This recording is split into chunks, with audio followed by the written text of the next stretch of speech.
ते तुम्ही शांततेने ऐकलं ही माझी नम्र विनंती. बापची गावचा बंडू शांत व कष्टाळू, आपण भलं आणि आपलं काम भलं असा त्याचा स्वभाव. सध्या गावात त्याच्या या स्वभावाची चर्चा.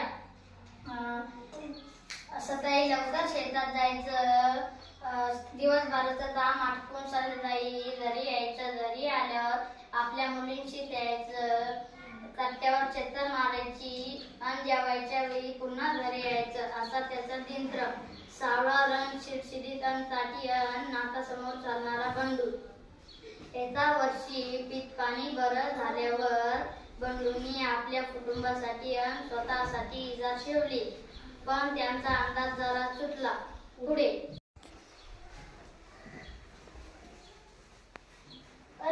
इजा जरा लांब झाली, चांगली 4 बोट लांब झाली. आता दोडू मामाकडे जायचं म्हणजे अगं इजा जरा 4 बोट कापून टाक घालतीस का? अहो सकाळी सकाळी आणि काय आहे, जेवण बनवायचं आणि त्याचं शाळेचं मला नाही जमणार. सुबे इजा जरा 4 बोट कापून टाक घालतीस का? नाही दादा, मला एवढा मोठा अभ्यास पडलाय, आता कॉलेजची वेळ होईल. आईला सांग ना तू. आई, इजा जरा 4 बोट कापून टाक घालतीस का? हे तिकडे तुझी इजा आली तर वैर कापून कापून माझ्या हाताचे तुकडे पडले. आईने इजा एका पांगड्यात पेटली. बंडू इसमुसला आणि शेताकडे गेला.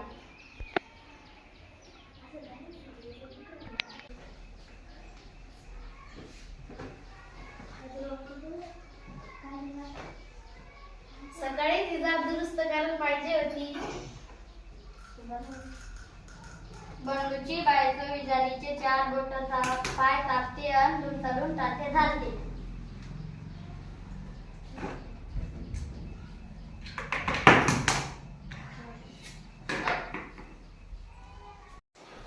आपल्या भाऊ एवढा राबराब लागतो, मग कष्ट करून मला कॉलेजमध्ये पाठवतो. मी एवढ्या सहकार नाही करू शकत का?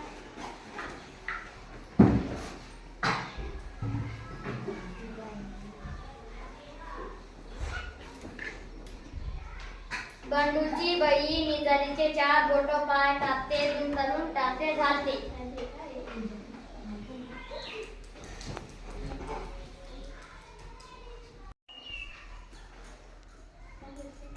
उगाच काय कसली बे पोरगा एवढा राब राबतो.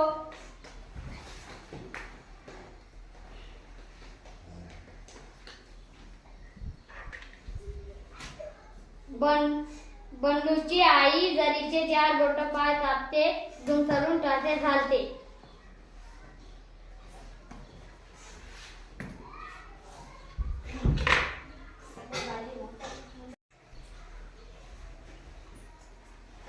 आपलं काम आपणच केलेलं बरं.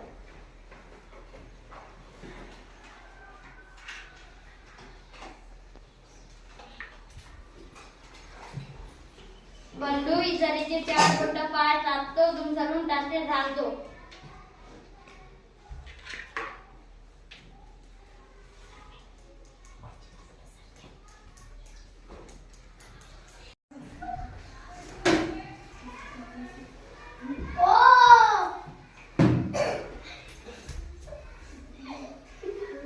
मी जर सकाळी 4 बोट कापली. मी पण इजा 4 बोट मी पण चौघेही चढून असतात.